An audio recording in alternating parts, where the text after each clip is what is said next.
as ministrações nessas terças, como a gente vem falando, são as mais importantes para você que deseja o trilho da liderança eficaz. É um trilho que a gente precisa caminhar.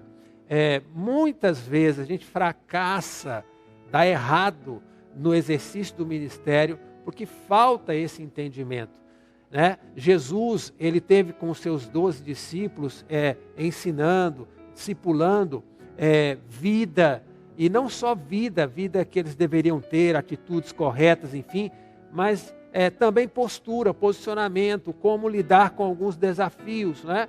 Afinal, nós falamos aqui na semana passada que o tipo de liderança de Jesus é aquela que ele primeiro faz as coisas sozinho para atrair as pessoas a se interessarem pelo que ele está fazendo. Depois ele faz e mostra aos discípulos como faz.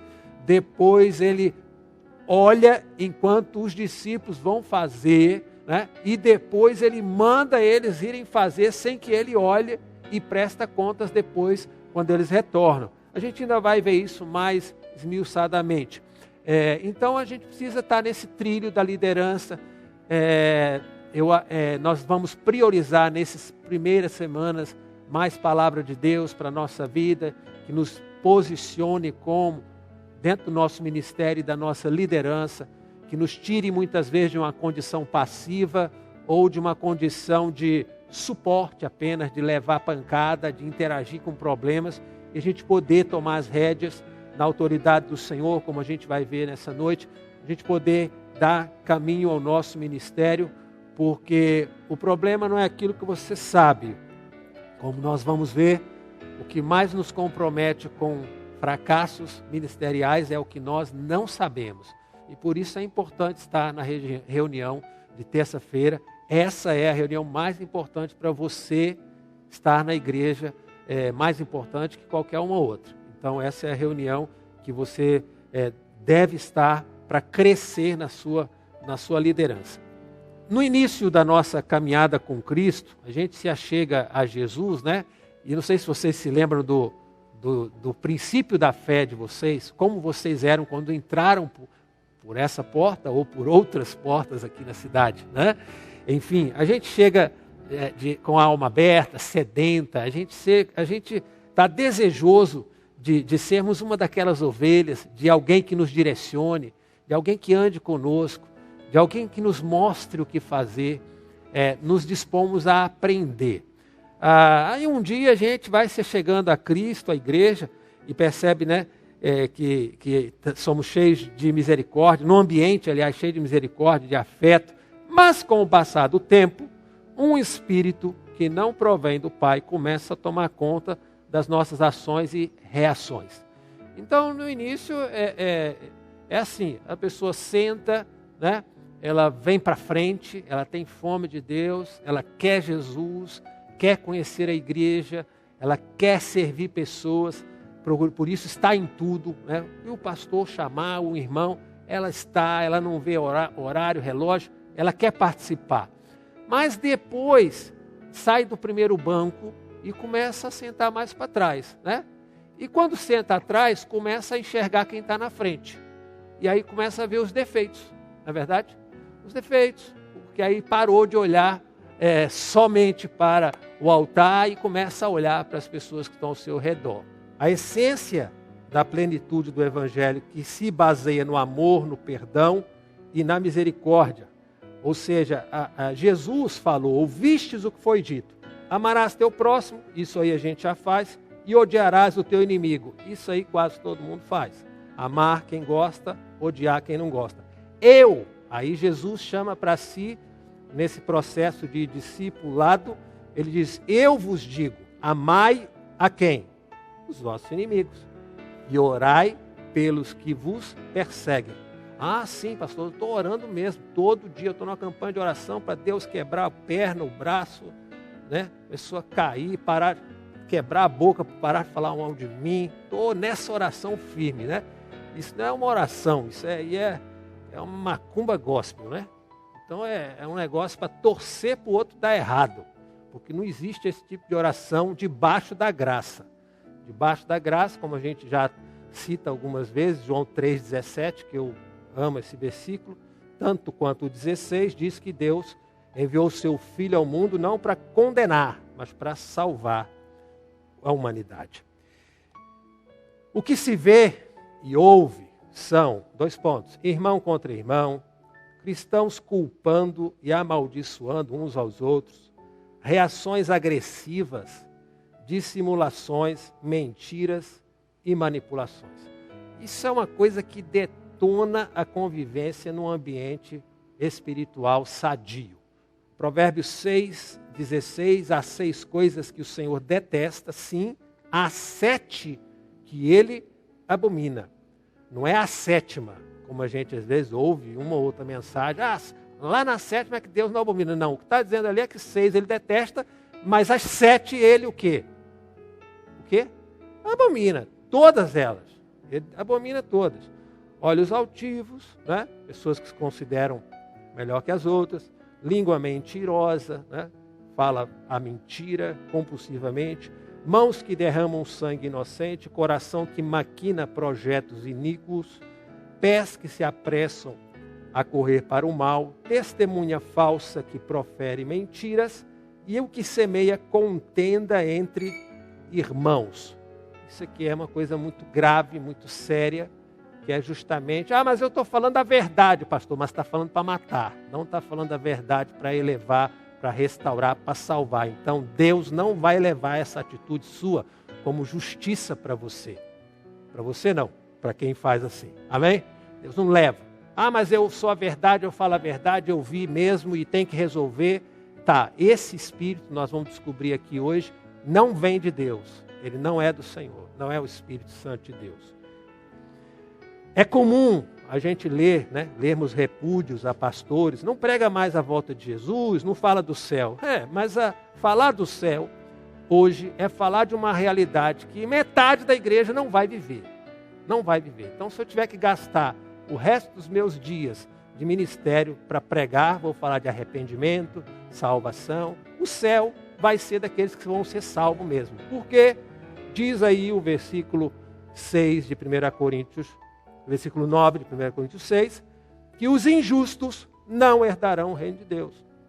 Não vos enganeis. Os devassos, idólatras, adúlteros, efeminados, sodomitas, ladrões, avarentos, bêbados, maldicentes, nem os roubadores herdarão o reino de Deus. A gente podia incluir um pouco mais de gente nesse grupo, mas já está um grupo bem composto, né? Que espírito governa as nossas vidas. Em Lucas 9, versículos 51 até o 56, diz que quando se completavam os dias para a sua assunção, manifestou o firme propósito, aqui está falando de Jesus, de ir a Jerusalém. E enviou, pois, mensageiros adiante de si. É aquilo que eu disse. Jesus mandava os discípulos agora, sem ele. Vão lá. Indo eles, entraram numa aldeia de samaritanos, para lhe prepararem pousada. Mas os samaritanos, não o receberam, porque viajava em direção a Jerusalém. Gosto de uma tradução, a NVI diz que eles eram, ou seja, o semblante e a roupa que eles vestiam eram de como quem estava indo a Jerusalém. Porque samaritanos e judeus não se davam. Vendo isto, versículo 54, os discípulos Tiago, e olha aqui o João, o apóstolo do amor, disseram: Senhor, queres que mandemos descer fogo do céu para os consumir, como Elias também fez? Ele, porém, voltando-se, repreendeu-os e disse: Vós não sabeis de que espírito sois, pois o Filho do Homem não veio para destruir as vidas dos homens, mas para salvá-las. E foram para outra aldeia. E a pergunta nessa noite é: que desafios, provas ou treinamento nós recebemos de Jesus agora, visto que a gente está caminhando rumo a Jerusalém Celestial, Visto que ele diz o quê? Ide adiante de mim. Visto que ele nos deu uma ordem, como já foi ministrada aqui no Config 21, para a gente ir fazer discípulos de todas as nações. Visto que o Senhor nos comissionou e a gente está nessa estrada que vai para Jerusalém Celestial, quais são os desafios e as provas ou os treinamentos que a gente recebe de Jesus ao longo dessa caminhada? Bom, o primeiro desafio é andar sozinho. A questão não é quem nós somos quando todos veem, mas é quem nós somos quando ninguém está vendo. Essa é a questão. E ele envia então os mensageiros adiante dele. Ou seja, Jesus não vai junto. Jesus não está lá. Agora é a hora de eles tomarem decisões e lidar com situações e confiar no Espírito que está sobre eles. E entender que o chamado do Senhor, um dia, soprando sobre eles o Espírito Santo, eles pudessem ser cheios desse Espírito e poder caminhar.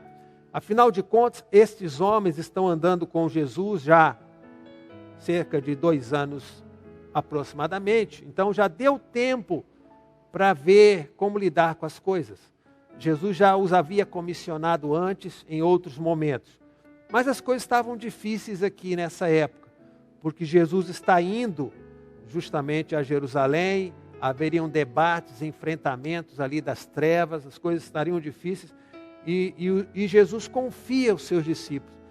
E o desafio principal nosso é de andar sozinho. O segundo desafio de um líder, no próprio GECEL, você que está num GECEL, você que tem um ministério aqui na igreja, é de poder, como Jesus, unir pessoas diferentes. Pessoas diferentes, não são iguais, elas têm suas histórias. Então Jesus, ele desafia os seus discípulos a lidar com diferença. Vamos ver como é que eles vão encarar agora, porque lá atrás a gente conhece a história, quando a mulher samaritana vem clamando por um milagre, eles disseram o quê? Mestre, despede ela e vai embora, né? Ela vem gritando atrás de nós. Então, incomoda. O que incomoda não era o grito da mulher, nem nada, é porque ela era uma samaritana mesmo. Terceiro desafio é lidar com a rejeição. Porque se você não lida bem com a diferença, irmão, não vai lidar bem com a rejeição. Porque a rejeição é como o outro lida com você, com a sua diferença. Entendeu? Então, no desafio anterior, o desafio é como os discípulos iam encarar o fato de entrar numa aldeia de samaritanos. Agora o desafio inverte. Como que aqueles samaritanos iam encarar eles agora? E qual seria a reação deles diante da rejeição? Versículo 53, não receberam, porque viajavam em direção a Jerusalém, ou como eu já falei, NVI, o povo dali não o recebeu, porque se notava em seu semblante que ele ia para Jerusalém. Então foi algo que foi manifesto.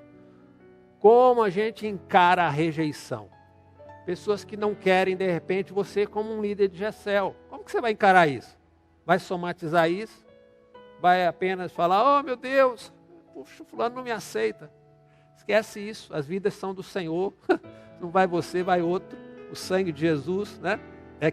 Foi vertido na cruz para salvar a humanidade.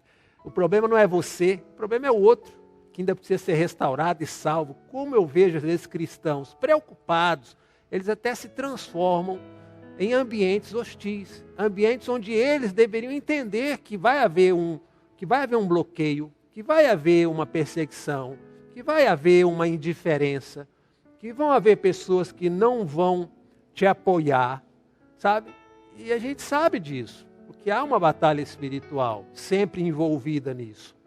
Nós estamos indo para Jerusalém, e nessa caminhada, em algum momento, alguns não vão gostar da gente.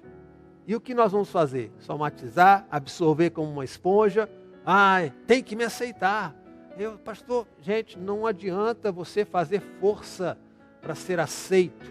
Desde que você seja uma pessoa com as características de Jesus, como ele disse, né? Vinde a mim, aprendei. Mas eu aprendi com meu pai a ser assim. Tudo bem, mas Jesus falou para a gente desaprender o que ele aprendeu e aprender com ele. Aprendei de mim, que sou manso e humilde de coração. E encontrareis o quê? Descanso para as vossas almas. Então, para que ficar forçando a barra, querer ser aceito, querer ser amado. Não é assim. A gente vai encontrar pessoas que simplesmente não vão gostar de você por você ser quem você é. Só isso. Entendeu? E você nem abriu a boca ainda. Quando você começar a abrir a boca, aí que elas vão te odiar e detestar. Então é importante, né? Foi assim com Estevão, né? Estevão foi falando verdade ao ponto dos judeus não aguentar ouvir e começaram a atacar pedra nele, para matar, que só assim vai parar aquele homem. Então nós temos que entender que na nossa caminhada vamos lidar com o quê? Rejeição. Nós falamos aqui na semana passada que o líder ferido, principalmente por causa da rejeição, porque não teve o apoio do grupo, poxa, me deixaram sozinho, né? Ninguém esteve ao meu lado, enfim. Você vê que Jesus, ele tinha uma forma prática de lidar com isso, não é porque era a melhor forma, no sentido de é assim que se resolvem as coisas. É porque muitas vezes não adianta você ficar ali, você não vai convencer as pessoas. Você percebe que ele aqui no final falou rapidamente, vamos para outra aldeia, porque aqui não vou agora, aqui não vou conseguir mudar o pensamento de vocês, nenhum deles lá, mas que fique a lição dada. Quarto desafio na caminhada espiritual é a gente lidar com o poder e a autoridade. Vendo isto, os discípulos, Tiago e João, como eu já disse, o apóstolo do amor, eles falaram, queres que mandemos descer fogo do céu para consumir, como Elias também fez? Olhe, um líder ferido na autoestima, gente, é uma coisa desastrosa, né? Ele é capaz de, ele vai tentar se defender, ele vai partir para o ataque, né? Porque ele não foi reconhecido, por gente que talvez nem saiba o que é isso, né? Nem saiba. Os samaritanos sabiam lá quem é que estava vindo dali, né? Sabiam lá quem era Jesus? Não sabia. Eles estavam tratando os judeus como sempre trataram a vida inteira. Então muitas vezes o líder ele começa a angariar inimigos, né? A começar lutas que ele depois não vai conseguir terminar, porque ele não dá conta. Que uma vez que o fogo começar a descer, irmão, é complicado parar, né? Uma vez que você puxa da espada para tentar lutar e ferir, essa espada não vai voltar sem sangue, não. Ela vai gerar problemas. Então, o conflito, como a gente já viu semana passada, que a honra, a bênção do ministério está em não partir para a guerra. Eu não conheço pessoas que entram em batalhas na vida sabendo como vão terminar. Batalha é o tipo de coisa que você começa e não sabe como termina. O quinto desafio vem então ao encontro daquele que é o foco da nossa reunião hoje, que é lidar com essas influências que estão sobre as nossas vidas. Lidar com as influências. Ele, porém, voltando-se, repreendeu-os e disse, vós não sabeis de que espírito sois. Ponto. É isso. Não foi assim, não foi isso que vocês aprenderam de mim. Não é isso que a gente tem falado até aqui. Vocês nunca viram eu fazer isso. Então por que quer fazer isso? Porque Elias fez, mas não é Elias mais. Não seguimos Elias, seguimos Jesus. Então por que esse espírito que governa a vida de vocês? E esse é um desafio grande no exercício da nossa liderança. Qualquer pastor, presbítero, diácono, qualquer homem de Deus, mais puro, santo que seja, ele vai estar sobre um ataque, sobre uma tentativa de manipulação a respeito de quem ele deve ser e o que ele deve fazer no ministério. O sexto e o último desafio, para terminar, é lidar com o Evangelho. Esse é o nosso maior desafio. A gente tem o Evangelho nas mãos, mas muitas vezes a gente não sabe o que fazer com ele. O Filho do Homem não veio para destruir a vida dos homens. A pergunta ao longo da sua história ministerial, no exercício do seu ministério, seja ele há uma semana, ou há 10 ou 20 anos, a pergunta é, você tem sido fiel ao Evangelho do Senhor Jesus? É difícil muitas vezes um crente antigo discipular um crente novo, porque ele já quer trazer 30 anos de história cristã da vida dele, erros e acertos, sucessos e fracassos, e enfiar dentro da cabeça de uma pessoa que acabou de passar pela porta da igreja e que tudo que ela precisa é de Jesus, do Cristo que salva, né? Do Cristo que veio salvar, não da condenação. Vai para o inferno se fizer isso e tal. Ok, nós temos que falar o Evangelho, a palavra do Senhor. Mas João Batista não estava se dirigindo a novos convertidos, estava se dirigindo a uma turma rancorosa, uma turma cheia de ranço religioso, aqueles fariseus que iam para lá, que eram pessoas hipócritas, né? E para eles sim, como João Batista falou, olha, vai ter um fogo aí que vai queimar vocês e o que sobrar ele vai juntar tudo num montinho só e ainda deixar o vento levar. Não vai sobrar nada disso que vocês estão vivendo aí, dessa religiosidade de vocês.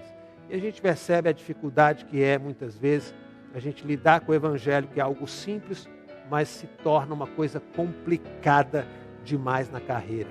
Quantas pessoas não passam por um processo de discipulado, de acompanhamento, sabe?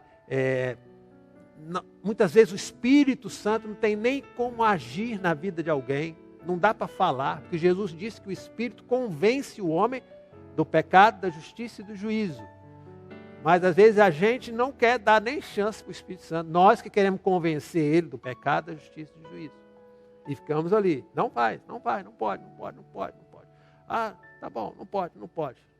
Então a gente fica com um monte de coisa colocando na cabeça das pessoas e deixando o Evangelho à parte. O Evangelho não consegue crescer nesses corações, por causa de alguns preceitos que nos escravizam há muito tempo. As perguntas são nessa noite: que espírito deve repousar sobre nós e deve governar as nossas vidas? O segundo item muito importante: quais as nossas atitudes quando estamos sozinhos? Que exemplos governam nossas vidas? É o Elias? É o Paulo? O apóstolo Paulo, é o Calegari agora que chegou? É Jesus? Quem na verdade começa a ser quem é que vai ser o exemplo, né? O padrão que a gente vai seguir? E no discipulado, que é algo que a gente vai trabalhar muito nesse ano, nos nossos GECELs, na nossa igreja, no discipulado, Cristo é a figura central. Pelo menos aqui na nossa igreja. Cristo é a figura central.